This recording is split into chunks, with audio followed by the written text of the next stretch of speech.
কবিতাৰ শিৰোনাম নিঃশব্দৰ সময়।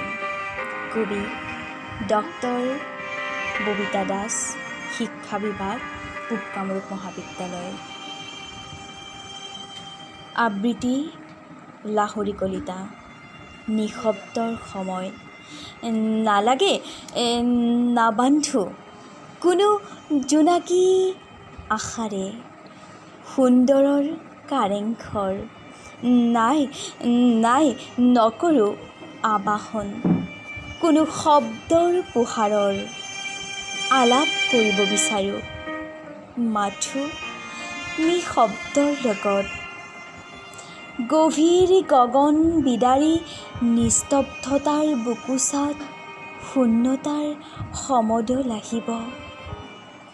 সমস্তৰে স্থিতিৰ নিৰ্ভীক বাৰ্তা দিব।